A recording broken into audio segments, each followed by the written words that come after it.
அண்ணன் ஆளூர் ஷானவாஸ் அவர்கள் பேசுறதெல்லாம் கரெக்டா பேசுவார், தெளிவா பேசுவார். ஆனா அவர் பேசினது மாதிரி அவரும் அவருடைய கட்சியும் நடந்து கொள்ளுமான்னு கேட்டா நடக்காது. ஓயாத பெரியார், ஓய்ந்த அண்ணன் திருமாவளவன் அவர்கள். திரைக்கவர்ச்சி அது மிகப்பெரிய ஆபத்தான அரசியல் சொல்றீங்களே, இந்த டாஸ்மார்க் வியாபாரம் இதை பத்தி பேசியிருக்கீங்களா நீங்க? இந்த திரைக்கவர்ச்சி மிகப்பெரிய ஆபத்தான அரசியல் 2016 இதே மாதிரி திரைத்துறையை சேர்ந்த ஒருவரை நீங்கள் முதலமைச்சர் வேட்பாளராக முன்னிறுத்தியதனுடைய காரணம் என்ன? திரைக்கவர்ச்சி மட்டுமே முக்கியமா, திரைக்கவர்ச்சி மட்டுமே முக்கியமான்னு கேட்கக்கூடிய நபர்கள், ஒரு நபருக்கு உதயநிதி மு.க. ஸ்டாலினுக்கு மகனாக பிறக்கிறது மட்டுமே ஒரு துணை முதல்வருக்கான தகுதியா அப்படிங்கிற கேள்வியை கேட்கணுமா இல்லையா? இங்கே ஒரு போதாமை இருக்கிறது. இங்கே ஏற்கனவே அரசியல் கட்சியாக இருந்து கொண்டு மக்களுக்கு நன்மை செய்கிறேன்னு சொல்லக்கூடியவர்கள், அவர்களுடைய இயலாமை தான் இன்றைக்கு எங்களை மாதிரி நபர்களை, இளைஞர்களை ஒரு நடிகருக்கு பின்னாடி கொண்டு நிப்பாட்ட வச்சிருக்கிறார். விஜய் அவர்கள் மேல கூட வன்மத்தை கூட்டுறீங்களே, நீங்கள் சார்ந்து இருக்கக்கூடிய கூட்டணி கட்சி, அந்த கூட்டணி கட்சியினுடைய அமைச்சர்களாக இருக்கக்கூடியவர்கள் ஒவ்வொருத்தரும் ஒவ்வொரு சாதி சங்கங்களை வச்சிருக்கிறாங்க. அம்பேத்கர் சொன்னார், கற்பி ஒன்று சேர் புரட்சி செய், கற்பி ஒன்று சேர் புரட்சி செய் அப்படின்னு சொன்னார். அப்போ அவருடைய நோக்கம் என்னன்னா புரட்சி நடக்கும். நீங்க எல்லாம் பொது தொகுதிக்கு ஆசைப்படலாமான்னு கேட்கக்கூடிய கேள்வி எங்க இருந்து வந்துச்சு? ஆதிக்க சாதியை சேர்ந்தவர்கள் அவர்கள் நிறைந்திருக்கக்கூடிய தெருக்கள்ல அம்பேத்கருடைய போஸ்டர் ஒட்ட முடியாது. இன்னைக்கு என்ன நிலைமை? கற்பி ஒன்று சேர் புரட்சி செய்யும் அம்பேத்கர் சொல்றான்னா, நாங்கள் ஒன்று சேர்த்து இருக்கிறோம், கற்பிக்கிறோம், புரட்சி செய்வதற்கு தயாராக இருக்கிறோம். ஒருத்தர் தைரியமா கட்சி ஆரம்பிக்கிறார், கட்சி ஆரம்பித்து பெரியார் எங்களுடைய கொள்கை தலைவர்னு சொல்றாங்க. ஒட்டுமொத்த இளைஞர் சமூகமும் பெரியாரை தூக்கி பிடிக்கும். நீங்க எல்லாம் தெருவா 40 வருஷம் செஞ்ச விஷயத்த ஒரே நாள்ல இந்த மனுஷன் செஞ்சிருக்கிறார். திமுக இருக்கக்கூடிய எல்லாருமே அரசியல் மயமாக்கப்பட்டவர்களா? 234 தொகுதியில எம்எல்ஏக்களாக போட்டி போடக்கூடியவர்கள் அத்தனை பேருமே இந்த சமூக நீதி சமத்துவ கோட்பாடுகளை கொண்டவர்களா, பின்பற்றக்கூடியவர்களா, அதை ஏற்றுக்கொண்டவர்களா? பாஜக ஒரு சித்தாந்தம் வச்சிருக்கு, ஒரு கொள்கை கொண்டிருக்கிறது. அதை விடுதலை சிறுத்தைகள் கட்சி மட்டும்தான் எதிர்க்கணும்னு இருக்குதா? நாங்க எல்லாம் சேர்ந்துதான் பாஜகவை ஒதுக்கணும், பாஜகவுடைய சித்தாந்தத்தை ஒதுக்கணும். அதே மாதிரி நாங்க எல்லாரும் சேர்ந்துதான் திமுகவை ஒதுக்க போறோம். ஒரு நடிகர் வருகிறார், அவருக்கு கூட்டம் கூடும், அதற்கான இடத்தை கொடுத்துருக்கணும், அதற்கான பாதுகாப்பை கொடுக்கணும். அந்த பாதுகாப்பை கொடுக்க தவறிட்டீங்களேன்னு சொல்லி அரசை பார்த்து கேட்டுட்டு நீ எப்போ ஓடி போன அப்படின்னு கேட்டா அது நியாயம். நீங்க சொன்னீங்க தலைவன் அப்படிங்கிறது தாய் மாதிரி இருக்கணும் அப்படின்னு சொல்லி.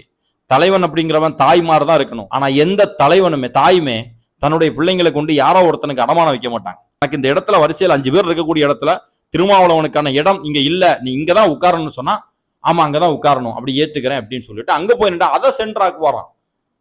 அதுவா திருமாவளவனுடைய கொள்கை, அதுவா சமத்துவத்தினுடைய கொள்கை. 69% இடஒதுக்கீட்டை தமிழ்நாடு கொண்டு வந்துச்சுன்னு சொல்லி பெருமைப்படுத்துறீங்களே, இன்றைக்கு இடஒதுக்கீடு சரியான முறையில் பின்பற்றப்படுகிறதா? ஊராட்சி மன்ற தலைவர் நாற்காலியில உட்காரக்கூடாது, கொடியேற்றக்கூடாது. இதை சொல்றது யாரு தெரியுமா? இதை தடுக்கிறது யாரு தெரியுமா? உங்களுடைய கூட்டணி கட்சி, உங்களுடைய எஜமா அண்ணன் ஆளூர் ஷானவாஸ் அவர்கள் அறிவாளியாக பேசுவார், ஆனால் அறிவாளியாக நடந்து கொள்ளவில்லை.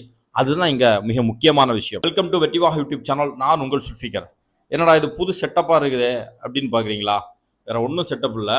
அண்ணன் ஆளூர் ஷானவாஸ் அவர்கள் தி டிபேட்னு சொல்லக்கூடிய ஒரு யூடியூப் சேனல்ல நேற்றைய தினம் ஓயாத பெரியார் ஓடிய விஜய் அப்படின்னு சொல்லக்கூடிய ஒரு தலைப்புல மாணவர்கள் மத்தியில பேசியிருக்கிறாரு. சரியா? அப்போ அதுக்கு இப்போ இதே மாதிரி ஒரு தான் மைக்குக்கு முன்னாடி நின்று பேசியிருந்தாரு. நல்லா இருந்துச்சு பார்க்க. சரி, அப்போ அதை ஒன்று ஜஸ்ட் ஃபாலோ பண்ணுவோமே அப்படிங்கிறதுக்காக இது இந்த செட்டப்பு. இது மைக்கு கிடையாது, ஜஸ்ட் லைட் ஸ்டாண்டு. மைக்கை அதில் ஜஸ்ட் சும்மா செட் பண்ணி வச்சிருக்கிறேன். எப்படி இருக்குன்னு சொல்லி கமெண்டில் பதிவு பண்ணுங்க. சரி, இப்போ நம்ம வீடியோக்குள்ளாடி போயிடலாம். இந்த வீடியோவில் நம்ம இதை பற்றி பேச போகிறோம் அப்படின்னு சொன்னால், அண்ணன் ஆளூர் ஷானவாஸ் அவர்கள் நேற்றைய தினம் தி டிபேட்னு சொல்லக்கூடிய ஒரு யூடியூப் சேனலில் ஆளூர் ஷானவாஸ் மட்டும் கிடையாது, ஆளூர் ஷானவாஸ், பாலபாரதி அவர்கள், நம்ம ராசா அண்ணன், திராவிட கழகத்தை சேர்ந்த அருள்மொழி அக்கா, இவங்கெல்லாம் பேசியிருக்கிறாங்க. சரி, என்ன தலைப்பு? மாணவர்களை கூப்பிட்டு வச்சு மாணவர்களுக்கு அறிவுரை சொல்லக்கூடிய அல்லது மாணவர்களை அரசியல் பயமாக்கப்படக்கூடிய அல்லது மாணவர்களுக்கு அடுத்த அரசியலை பற்றி தெளிவு ஏற்படுத்தக்கூடிய ஒரு நிகழ்வா அப்படின்னு சொல்லி பார்த்தா இல்லை. முழுக்க முழுக்க தளபதி விஜய் அவர்கள் மேல வன்மத்தை கக்குவதற்காக ஒரு தலைப்பு.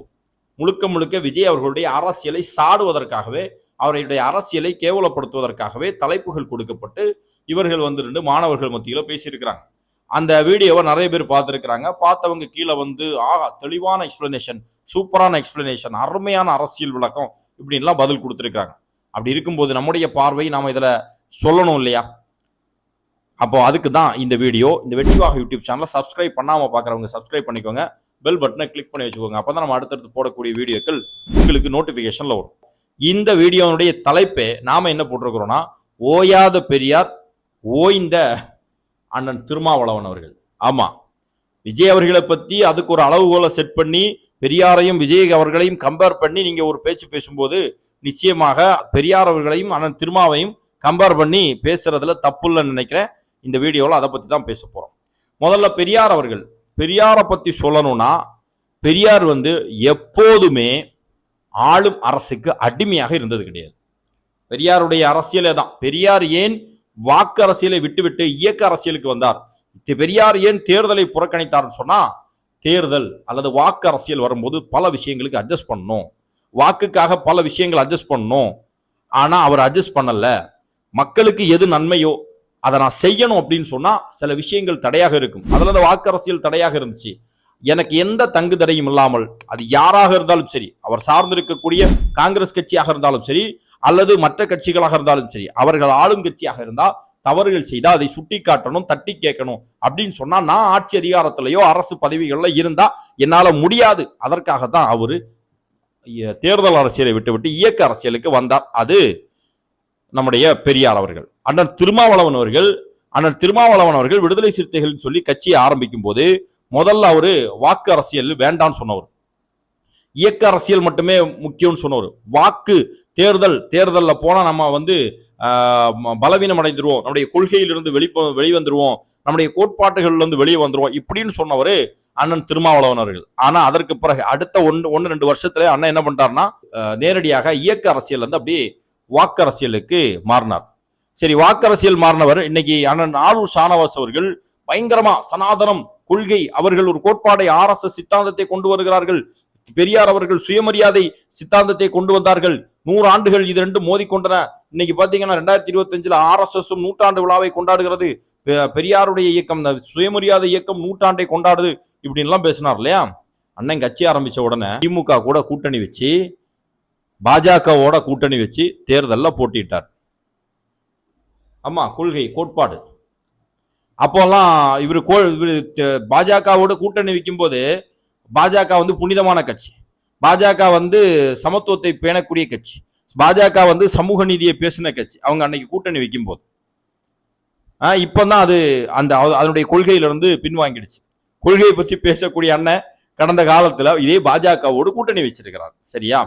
பெரியார் அவர்கள் தேர்தல் அரசியல் இருந்து இயக்க அரசியலை நோக்கி ஏன் போனார்னா, சமரசம் இல்லாமல் மக்களுக்காக உழைக்கணும் அப்படின்னாரு. அண்ணன் திருமாவளவன் அவர்கள் இயக்க அரசியல் இருந்து தேர்தல் அரசியலை நோக்கி எதற்காக போனார்? சமரசம் செய்து கொண்டுதான் போனார். அது நமக்கு தெளிவா வருதா? சரி, இப்ப பெரியாரை பத்தி இவ்வளவு தூரம் பேசுறாங்களே. பெரியார் 1925 இருந்து 73 வரைக்கும் கிட்டத்தட்ட 50 ஆண்டு காலம் பிரச்சாரம் செய்தார், உழைத்தார், இந்த மக்களுக்காக உழைத்தார். அவர் இறந்ததுக்கு பிறகு அவர் விட்டு சென்ற பணிகளை திராவிட இயக்கங்கள் பேசிச்சு சொல்லிச்சு அப்படின்லாம் சொல்றீங்களே நீங்க. அப்புறம் ஏன் இன்னும் இந்த நாட்டில் சாதி கொடுமைகள் இருந்து கொண்டிருக்கு? 50 வருடம் இந்த தமிழ்நாட்டை நாங்கள் பண்படுத்துறோம், தமிழ்நாடு தொழில்துறையில வளர்ந்திருக்கிறது, தமிழ்நாடு கல்வியில வளர்ந்திருக்கிறது, தமிழ்நாடு மொழி உரிமைக்காக போராடி இருக்குன்னு சொன்னீங்களே. அந்த தமிழ்நாட்டில தான் நேற்றைய தினம் 250 கோடி, 300 கோடி மதுரை ஜோனுக்கு 250 கோடி, சென்னை ஜோனுக்கு 250 கோடி, கோயம்புத்தூர் ஜோனுக்கு 250 கோடி, கிட்டத்தட்ட 750-800 கோடி ரூபாய் டாஸ்மாக்ல வியாபாரம் நடந்திருக்கு. ஆமா, நீங்க சொல்லக்கூடிய இந்த பண்படுத்தப்பட்ட தமிழ்நாட்டினுடைய தற்போதைய நிலை இது. திரைக்கவர்ச்சி அது மிகப்பெரிய ஆபத்தான அரசியல் சொல்றீங்களே. இந்த டாஸ்மாக் வியாபாரம் இதை பத்தி பேசியிருக்கீங்களா நீங்க? இந்த திரைக்கவர்ச்சி மிகப்பெரிய ஆபத்தான அரசியல். 2016 இதே மாதிரி திரைத்துறையை சேர்ந்த ஒருவரை நீங்கள் முதலமைச்சர் வேட்பாளராக முன்னிறுத்தியதனுடைய காரணம் என்ன? 10 வருஷத்துல திமுக 2016 கூட்டணியில, 2016 மக்கள் நல கூட்டணின்னு சொல்லி விஜயகாந்த் அவர்களை முன்னிறுத்தி இன்றைக்கு இருக்கக்கூடிய திமுகவுக்கு எதிராக அவ்வளவு பிரச்சாரத்தை செஞ்சீங்க. அடுத்த 3 வருஷத்துல திமுக புனிதமானது எப்படி? அடுத்த 3 வருஷத்துல திமுக எப்படி புனிதமாச்சு? எப்படி தேமுதிக எப்படி புனிதமாச்சு? அதே மாதிரி அரசியல் அனுபவம் வேணும், கொள்கை வேணும், கோட்பாடு வேணும், அரசியல் அனுபவம் வேணும், ஒரு நீண்ட பாரம்பரியம் வேணும், கொள்கை சித்தாந்த தெளிவு வேணும்னு சொல்றீங்களே. இன்றைக்கு தமிழ்நாட்டினுடைய துணை முதலமைச்சராக இருக்கக்கூடிய உதயநிதி ஸ்டாலின் அவர்கள் எந்த சித்தாந்த தெளிவோடு இருக்கிறார்? என்ன கொள்கை தெளிவோடு இருக்கிறார், என்ன அரசியல் பாரம்பரியம் அவருக்கு இருக்கிறது, என்ன அரசியல் எக்ஸ்பீரியன்ஸ் அனுபவம் அவருக்கு இருக்கிறது. 2019 கட்சிக்குள்ள வராரு, 2021 சட்டமன்ற தேர்தலில் போட்டியிடுகிறார், அடுத்த வருஷம் அமைச்சர், அதுக்கு அடுத்த வருஷம் துணை முதல்வர்.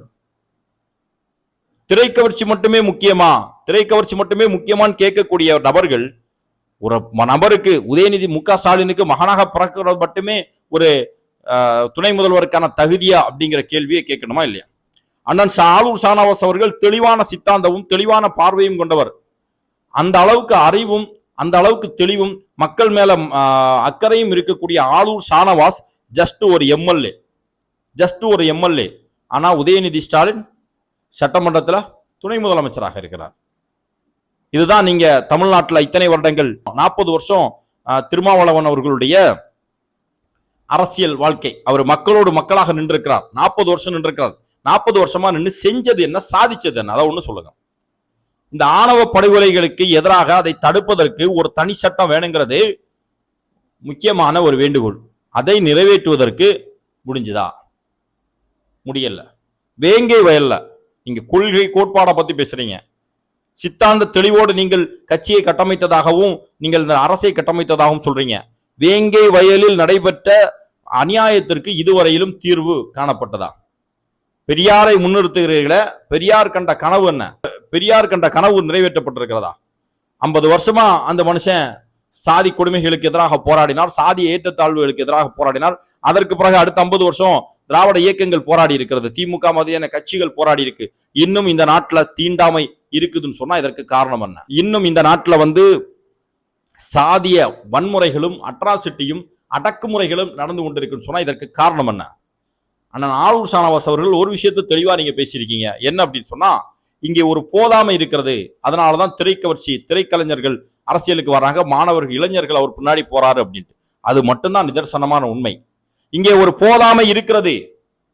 இங்கே ஏற்கனவே அரசியல் கட்சியாக இருந்து கொண்டு மக்களுக்கு நன்மை செய்கிறேன்னு சொல்லக்கூடியவர்கள், அவர்களுடைய இயலாமை தான் இன்றைக்கு எங்களை மாதிரி நபர்களை, இளைஞர்களை ஒரு நடிகருக்கு பின்னாடி கொண்டு நிப்பாட்ட வச்சிருக்கிறது.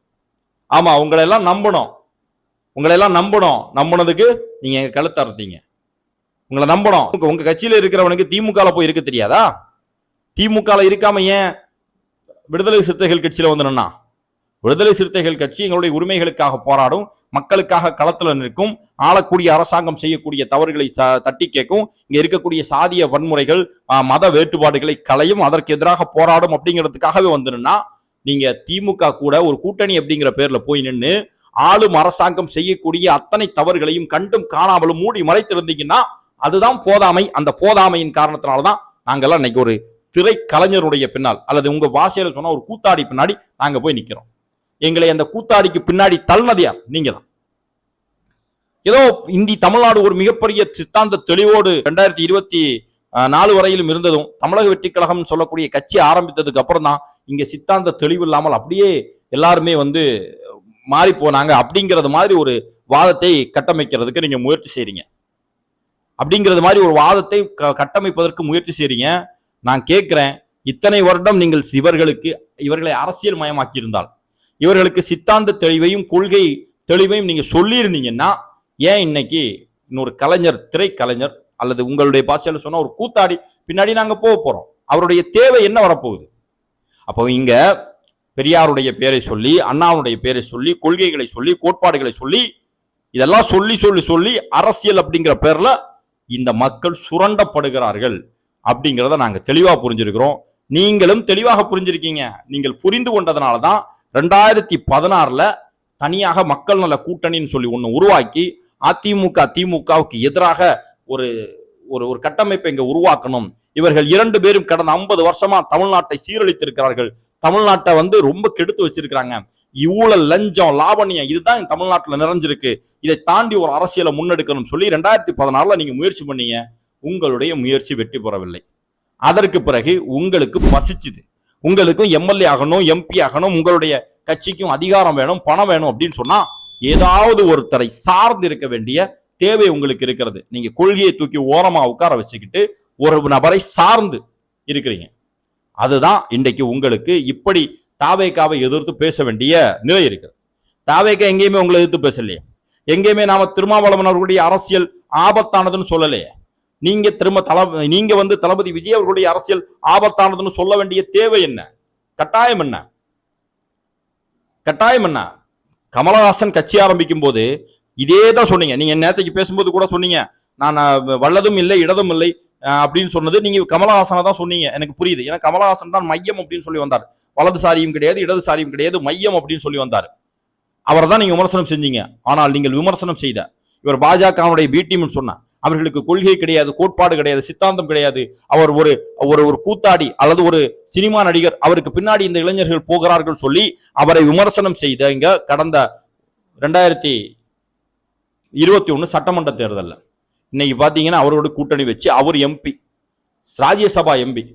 ஆனா கொள்கை கோட்பாடு சித்தாந்த தெளிவுகளோடு இருந்த நபர்கள் உங்க கூட்டணியில இருந்து ஒரு எம்எல்ஏ ஆகிறதுக்கான வாய்ப்பு கூட மறுக்கப்பட்டிருக்கிறது.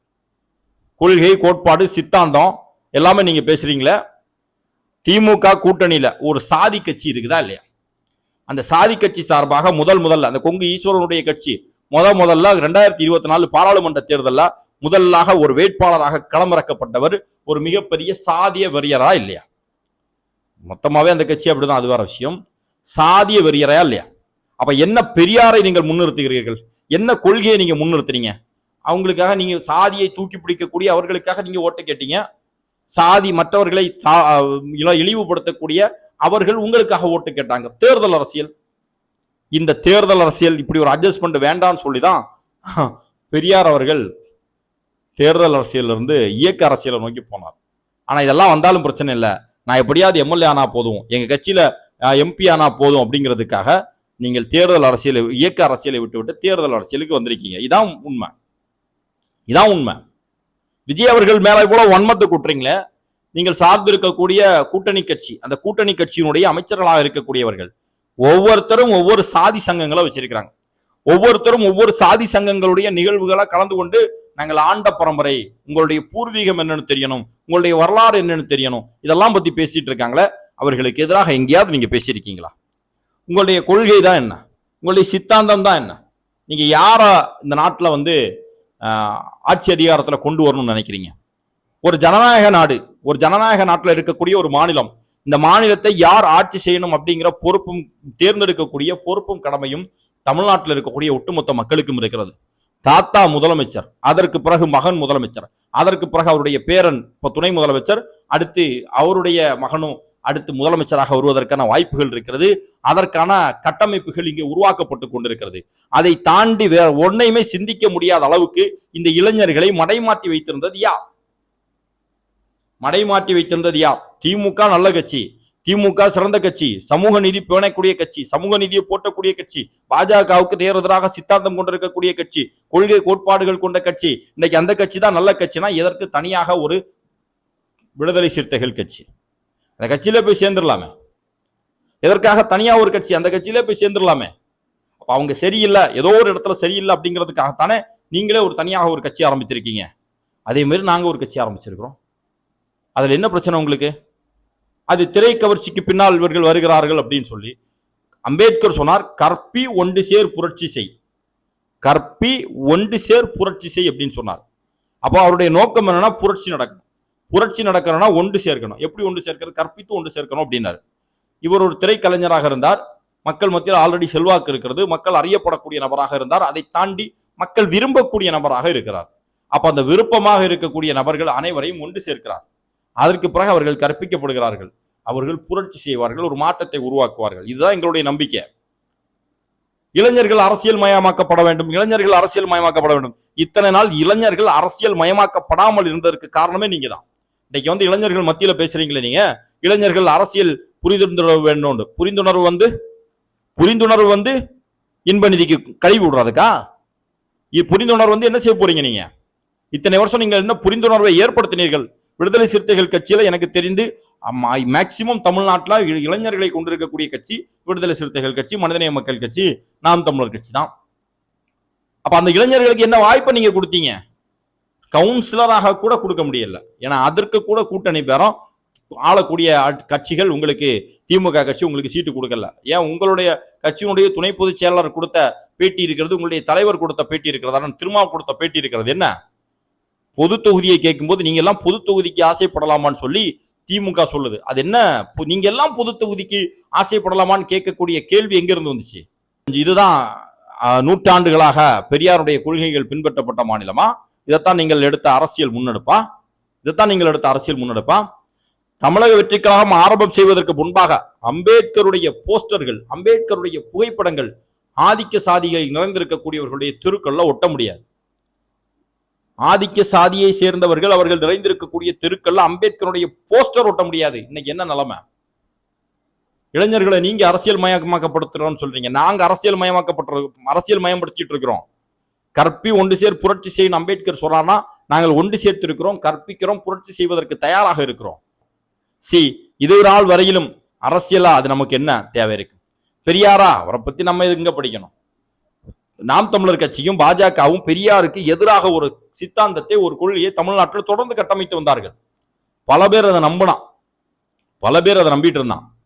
அப்படி பெரியாருடைய புகழையும் பெரியார் மண்ணுன்னு சொல்லக்கூடிய அந்த விஷயத்துக்கும் எதிராக ஒரு கூட்டத்தை, ஒரு பெருங்கூட்டத்தை இன்னைக்கு நாம் தமிழர் கட்சியும் பாஜகவும் உருவாக்கிட்டு வரக்கூடிய நேரத்துல ஒருத்தர் தைரியமா கட்சி ஆரம்பித்து பெரியார் எங்களுடைய கொள்கை தலைவர்னு சொல்றாங்க. ஒட்டுமொத்த இளைஞர் சமூகமும் பெரியாரை தூக்கி பிடிக்கும். அதற்கு பிறகு பெரியாரை படிக்கிறான். பெரியார் ஏன் மக்களுக்காக போராடினார், பெரியார் என் கடவுள் மறுப்பை பேசினார், பெரியார் என் சாதி அடக்குமுறைக்காக பேசுறார் சொல்லி உணர்ந்து கொள்கிறான். பெரியாரை தூக்கி பிடிக்கிறான். உங்களுக்கு தெரியுமா, அம்பேத்கருடைய பிறந்த நாளோ அல்லது அவருடைய நினைவு நாளோ தலித் மக்கள் கொண்டாடுவாங்க. அதை தாண்டி சேரிகளில் அடைக்கப்பட்டார் அம்பேத்கர், அதுதானே நம்ம இவ்வளவு நாள் பார்த்திருக்கிறோம். ஆனா இன்னைக்கு அதை தாண்டி அனைத்து சமூகத்தை சேர்ந்தவர்களும் அம்பேத்கரை என்னுடைய கொள்கை தலைவர்னு ஏத்துக்கிறான். அவன் வீட்டு கல்யாணமா அம்பேத்கருடைய புகைப்படம் போஸ்டர்ல இருக்கு. அவன் வீட்டுல ஒரு காது குத்தா அம்பேத்கருடைய புகைப்படம் ஒரு போஸ்டர்ல இருக்குது. அம்பேத்கரை கொள்கை தலைவர்களாக ஏற்றுக்கொண்டார். படிக்கலாம். ஒருவேளை நீங்க சொல்றது மாதிரி அந்த தலைவர் அதை சொல்லி கொடுக்கலாம் இருக்கும், தலைவர் அவரை பத்தி எக்ஸ்பிளைன் பண்ணலையா இருக்கும். ஆனா அம்பேத்கரை இளைஞர்கள் மத்தியில கொண்டு சேர்த்திருக்கிறாரா இல்லையா? அது எவ்வளவு பெரிய அரசியல் மாற்றம், எவ்வளவு பெரிய புரட்சி. நீங்க எல்லாம் தெருவா நின்று கத்துறீங்க. சொன்னீங்கல்ல, மக்களோட நிக்கணும், மக்களோட நின்று போராடணும், இளைஞர்களை அரசியல் மயமாக்கணும்ட்டு. நீங்க எல்லாம் தெருவா 40 வருஷம் செஞ்ச விஷயத்த ஒரே நாள்ல இந்த மனுஷன் செஞ்சிருக்கிறார். அது அரசியல், அது புரட்சி இல்லையா? அது மாற்றம் இல்லையா? உண்மையிலே உங்களுக்கு இந்த மக்கள் மேல அக்கறை இருந்தா, இந்த இளைஞர்கள் மேல அக்கறை இருந்தா, இந்த இளைஞர்களை எதிரி மனப்பான்மையோடு கொண்டு நிறுத்தி இந்த இளைஞர்களை எதிர்ப்பீர்களா, இந்த இளைஞர்களை அரவணைப்பீங்களா? நான் தான் கேட்கிறேன். உண்மையிலே இந்த இளைஞர் சமூகத்தின் மீது உங்களுக்கு அக்கறை இருந்தால் அவர்கள் ஒரு அரசியல் கட்சியில போய் இருக்கிறாங்க. அப்ப அந்த அரசியல் கட்சியில் இருக்கக்கூடிய அவர்களை தற்கூறி, அவனுக்கு ஒன்றும் தெரியாது, அவன் மரத்து மேல ஏறுவான், அவன் அப்படி அவன் இப்படின்னு சொல்லி அவனை ஒதுக்கி அவனை உங்களுடைய ஒரு விரோத நிலைக்கு கொண்டு சென்று அவனை எதிரியாக சித்தரிப்பீர்களா, அல்லது அவனுக்கு தெரியாத அரசியலை நீங்கள் சொல்லிக் கொடுப்பீங்களா? அவனுக்கு தெரியாத அரசியல் நீங்க சொல்லிக் கொடுப்பீங்களா? திமுக இருக்கக்கூடிய எல்லாருமே அரசியல் மயமாக்கப்பட்டவர்களா? 234 தொகுதியில எம்எல்ஏக்களாக போட்டி போடக்கூடியவர்கள் அத்தனை பேருமே இந்த சமூக நீதி சமத்துவ கோட்பாடுகளை கொண்டவர்களா, பின்பற்றக்கூடியவர்களா, அதை ஏற்றுக்கொண்டவர்களா? கிடையாது இல்லையா? அப்ப அந்த இடத்துல நீங்க அட்ஜஸ்ட் பண்றீங்களா இல்லையா? எத்தனையோ இடத்துல விடுதலை சிறுத்தை நான் பார்த்தேன், தேர்தல் நேரத்துல விசிகாவினுடைய கொடிகள் சில ஊர்கள்ல பறக்காது, கெட்டக்கூடாது. அந்த வாகனம் பிரச்சாரத்துக்கு வரும்போது கூட அந்த பிரச்சார வாகனத்தில் இருந்து விசிகாவுடைய கொடிகள் அகற்றப்பட்டது. காரணம் என்ன? சாதிய பாகுபாடு. இதை யாரு ஊக்குவிச்சா? திமுக ஊக்குவிச்சது. அப்ப அந்த அளவுக்கு அயோக்கியர்கள் நிறைந்திருக்கக்கூடிய ஒரு கட்சி. அதை விடவும் உங்களுக்கு தாவேக்கா கேவலமா போயிடுச்சா?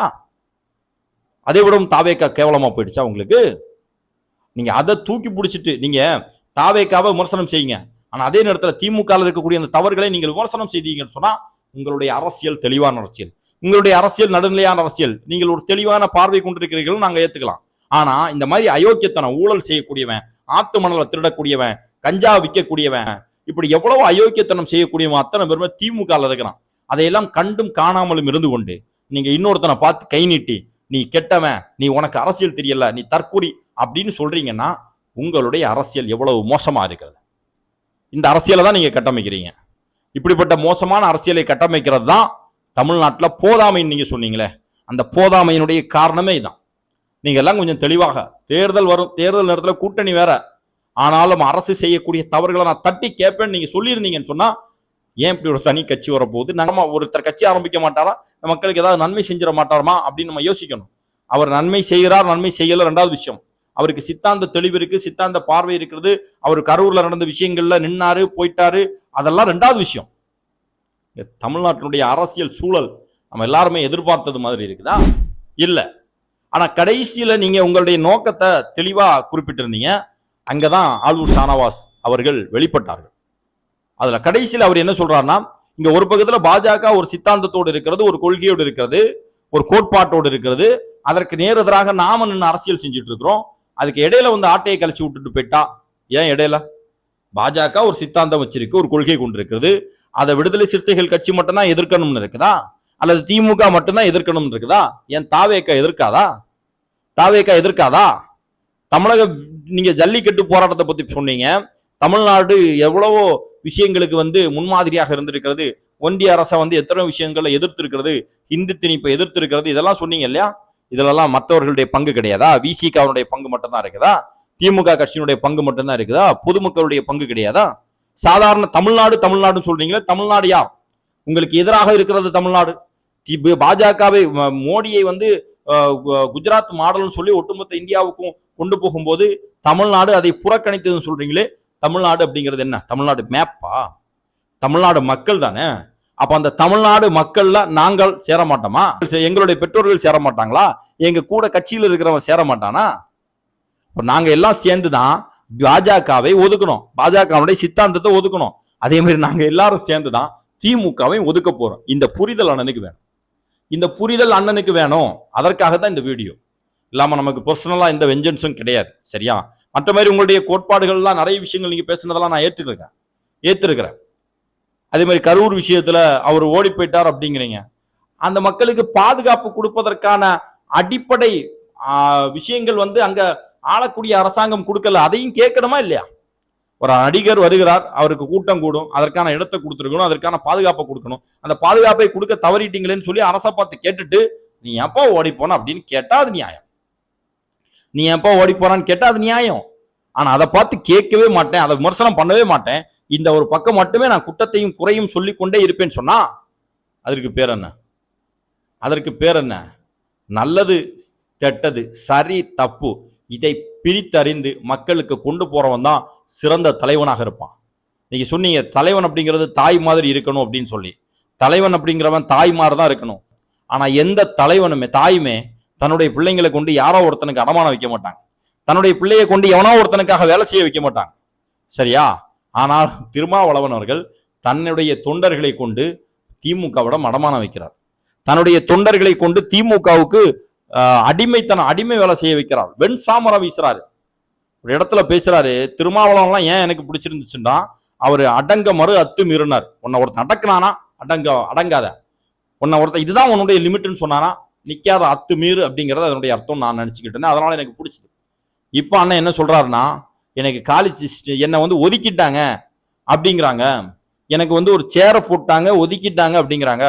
நாம எங்க இருக்கிறோமோ அதுதான் நமக்கு மையம், அதுதான் சென்டர் அப்படிங்கிறாரு.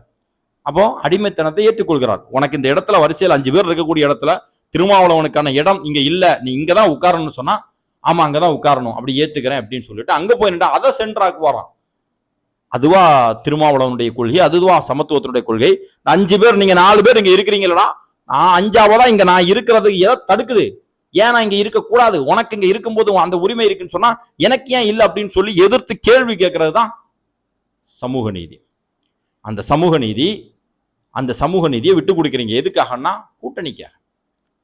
கூட்டணிக்காக. ஆண்டாண்டு காலமாக ஒரே குடும்பத்தை சேர்ந்தவர்களே முதல்வர் துணை முதல்வர்னு சொல்லி வரக்கூடிய இடத்துல கூட்டணி அப்படிங்கிற பேர்ல எல்லாரும் சேர்ந்து ஒரு கட்சியை ஆள வைக்கிறீங்க. கூட இருக்கக்கூடிய அந்த கட்சிக்கு குறைந்தபட்சம் ஒரு அமைச்சரவையில இடம் கூட மறுப்பதற்கு பேர் என்ன? மறுப்பதற்கு பேர் என்ன? அவன் மறுக்கிறான். அது என்னுடைய உரிமைன்னு சொல்லி எடுத்து கேள்வி கேட்க வேண்டிய இடத்துல அண்ணன் திருமா இருக்கிறாரா இல்லையா? இல்ல. இதெல்லாம் அண்ணன் திருமா முதல்ல பேசினது.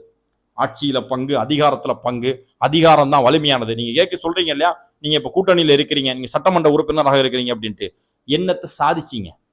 என்ன சட்டமன்ற உறுப்பினராக இருந்து கடந்த 4 வருஷமா தாழ்த்தப்பட்ட மக்கள் எல்லாருக்கும் வேண்டாம், இந்த தாழ்த்தப்பட்ட மக்களுக்காக என்ன சாதிச்சிருக்கீங்க? இந்த மக்கள் இதனால் வரையிலும் அனுபவித்துக் கொண்டிருக்கக்கூடிய எந்த விஷயத்துக்கு நீங்க முடிவை கொண்டு வந்திருக்கீங்க? ஏதாவது ஒரு ஸ்பெஷலா ஒரு திட்டத்தை கொண்டு வந்திருக்கீங்களா? அல்லது இவ்வளவு நாள் அவர்கள் அடிமைப்படுத்தப்பட்டு ஒடுக்கப்பட்டிருக்கிறார்கள், அதற்கு ஏதாவது ஒரு மாற்றத்தை கொண்டு வந்திருக்கீங்களா? 69% இடஒதுக்கீட்டை தமிழ்நாடு கொண்டு வந்துச்சுன்னு சொல்லி பெருமைப்படுத்துறீங்களே, இன்றைக்கு இடஒதுக்கீடு சரியான முறையில் பின்பற்றப்படுகிறதா?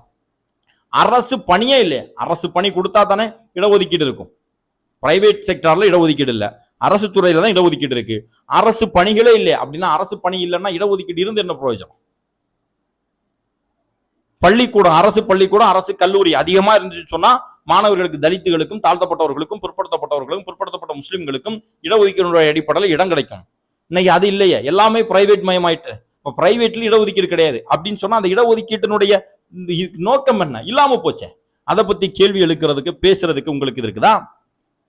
இன்றைக்கு எத்தனையோ இடத்துல தாழ்த்தப்பட்டவர்கள், அரசியலமைப்பு சட்டம் அவங்களுக்கு கொடுத்திருக்கக்கூடிய உரிமை இடஒதுக்கீடு. அந்த இடஒதுக்கீடுடைய அடிப்படையில் சில ஊராட்சி மன்ற தலைவர்களாக தாழ்த்தப்பட்ட சமூகத்தை சேர்ந்தவர்கள் வருகிறார்கள். ஊராட்சி மன்ற தலைவர் நாற்காலியில உட்காரக்கூடாது, கொடியேற்றக்கூடாது. இதை சொல்றது யாரு தெரியுமா? இதை தடுக்கிறது யாரு தெரியுமா? உங்களுடைய கூட்டணி கட்சி, உங்களுடைய எஜமா. சமூக நீதி, சமத்துவம், பெரியாருடைய கொள்கைகளை உள்வாங்கி இருக்கக்கூடிய திமுக கட்சியை சேர்ந்தவன். இதை கூட தடுக்க முடியல உங்களுடைய எம்எல்ஏக்களை வச்சு, இதை கூட தடுக்க முடியல உங்களுடைய எம்பிக்களை வச்சு. அப்புறம் என்ன நீங்க கொள்கை அரசியல், கோட்பாடு அரசியலை கொண்டு வந்து இந்த மக்களுக்கு என்ன நன்மை செஞ்சிடுவீங்க? இதெல்லாம் வேண்டாம். சரி, இந்த மனுஷன் வந்தாலாவது ஒரு மாற்றம் வருமா? ஏன் மாற்றம் வரும் நாங்க சொல்றோம்னா, திமுக ஆட்சிக்கு வருதுன்னா திமுகவில் இருக்கக்கூடிய ஊழல்வாதிகள், பண முதலைகள், அவர்கள் தான் அந்த அதிகாரத்துக்குள்ளாடி போறான். ஆனா தாவேக ஆட்சிக்கு வந்தா சாதாரண நபரும், எங்க வீட்டு புள்ள, உங்க வீட்டு புள்ள, சாதாரண நபரும் ஆட்சிக்கு போவோம் அப்படிங்கிற நம்பிக்கை எங்களுக்கு இருக்கு. அந்த நம்பிக்கையினுடைய வெளிப்பாடாக தான் இன்னைக்கு நாங்க தாவேகாவை ஆதரிக்கிறோம், விஜய் அவர்களை ஆதரிக்கிறோம். ஒரு பெரும் கூட்டம் ரசிகர் மனப்பான்மையோட தான் இணைந்திருக்கிறார்கள். ஆனா இவர்கள் எல்லாருக்குமே ஒரு நோக்கம் இருக்கிறது, மக்களுக்கு நன்மை செய்யணும் அப்படிங்கிற நோக்கம் இருக்கிறது. உங்களை மாதிரி அரசியல் பெரிய எக்ஸ்பீரியன்ஸ் எல்லாம் இல்லை. உங்களுக்கு அரசியல் எக்ஸ்பீரியன்ஸ் இருக்கு, நான் எனக்கு இருக்கு, ஆனா எல்லாருக்கும் இருக்குமானா இருக்காது. அப்போ அனுபவம் இருக்கக்கூடியவர்களுக்கும் அனுபவம் இல்லாதவர்களுக்கும் வித்தியாசம் இருக்கு. அப்போ அனுபவம் இருக்கக்கூடியவர்கள் அனுபவம் இல்லாதவர்களை பார்த்து, தெரியாதவர்களை பார்த்து நக்கல் அடிச்சு, கிண்டல் அடிச்சு, உனக்கு ஒண்ணு தெரியாதுன்னு சொல்லி திட்டுறதை விட்டுவிட்டு அவனுக்கு என்ன தெரியணும், அவன் எப்படி அனுபவப்படணும் அப்படின்னு சொல்லி கொடுக்கறது தான் சிறந்த ஒரு அறிவாளியினுடைய தன்மையாக இருக்கும். அண்ணன் ஆளூர் ஷானவாஸ் அவர்கள் அறிவாளியாக பேசுவார், ஆனால் அறிவாளியாக நடந்து கொள்ளவில்லை. அதுதான் இங்க மிக முக்கியமான விஷயம். உண்மையிலே சொல்றேன், ஒரு பெரும் கூட்டம் இன்றைக்கு அரசியல் மயமாக்குவதற்கு காத்து கொண்டிருக்கிறது. ஆளூர் ஷானவாஸ் மாதிரி உங்களை மாதிரியான ஆட்கள் உங்களுடைய அறிவுகளை, அவர்களை பண்படுத்துவதற்கு நீங்க பயன்படுத்தினீங்கன்னு சொன்னா நிச்சயமாக தமிழ்நாட்டில் ஒரு மிகப்பெரிய மாற்றம் வரும். நீங்க எதிர்பார்த்த எழுச்சி மிக தீவிரமாக வரும். நீங்க பல ஆண்டுகளாக, பல வருஷங்களாக பல ஊர்களுக்கு பயணப்பட்டு உருவாக்க முடியாத ஒரு மாற்றத்தை தாவேகாவால உருவாக்க முடியும். அதற்கு உங்களுடைய மனசெல்லாம் மாறணும். எப்படி மாறணும்னா, திமுக போடக்கூடிய 2-3 சீட்டு, அதனால கிடைக்கக்கூடிய 2-3 எம்எல்ஏ அப்படிங்கிற பதவி, அதை தாண்டி நாம இந்த சமூகத்திற்கு அரசியல் ரீதியாக, பண்பாட்டு ரீதியாக இந்த மக்களுக்கு உழைக்கணும் அப்படிங்கிற மனநிலை உங்களுக்கு உண்மையிலே இருந்துச்சுன்னு சொன்னா நிச்சயமாக அந்த மாற்றம் வரும். நாங்க எப்பவுமே விசிகாவையோ அண்ணன் திருமாவையோ எதிரியாக கருதல, எங்களுக்கு அது கற்பிக்கப்படவும் இல்லை. ஏன் அப்படின்னு சொன்னா, அவர்கள் ஆட்சியில இல்ல, அதிகாரத்துல இல்ல, ஊழல் செய்யல, லஞ்சம் வாங்கல, மக்களை கொள்ளையடிக்கல, மக்களுக்கு எதிரான விஷயங்கள் செய்யல, முடிந்த அளவுக்கு மக்களுக்கு நன்மையாக போராடுகிறார்கள். எங்களால முடிஞ்ச அளவுக்கு உங்களுக்கு நாங்க சப்போர்ட் பண்ணணும் அப்படிங்கிற நினைப்பு மட்டும்தான் எங்களுக்கு இருக்குது. ஆனா உங்களுடைய நோக்கம் யாரையோ ஒருத்தரை திருப்திப்படுத்துவதற்காக நீங்கள் தொடர்ந்து சேட்டை வாரி தாவேகா மேல எரிஞ்சுக்கிட்டே இருக்கிறீங்க, வீசிக்கிட்டே இருக்கிறீங்க. அது மேலும் மேலும் உங்களுக்கு தான் பலவீனத்தை ஏற்படுத்துகிறது அப்படிங்கிறதுல எந்த விதமான மாற்று கருத்தும் கிடையாது. அன்பார்ந்த சகோதரர்களே, இந்த வீடியோ சம்பந்தமாக உங்களுடைய மேலான கருத்துக்களை பதிவு செய்யுங்கள். அரசியல் ரீதியாக விஜய் அவர்களை ஏன் நாம் ஏற்றுக்கொள்ள வேண்டும், ஏன் இன்னைக்கு விஜய் அவர்களுடைய பின்னால் மாணவர்கள், இளைஞர்கள் ஒன்று திரண்டிருக்கிறார்கள் அப்படிங்கிறத பத்தி இன்னொரு தலைப்புல நிச்சயமா பேசுவோம். அதே மாதிரி அக்கா அருள்மொழி, ஆர் ராசா, பாலபாரதி அவர்கள், இவர்களெல்லாம் பேசியிருக்கக்கூடிய விஷயங்கள் அடுத்தடுத்து நான் இதுவரை கேட்டுக்கிட்டு நிச்சயமாக அடுத்தடுத்த வீடியோக்கெல்லாம் பதில் கொடுப்பேன். இந்த வீடியோ வெற்றிவாக யூடியூப் சேனலை சப்ஸ்கிரைப் பண்ணி தொடர்ந்து ஆதரவு தாருங்கள். நன்றி.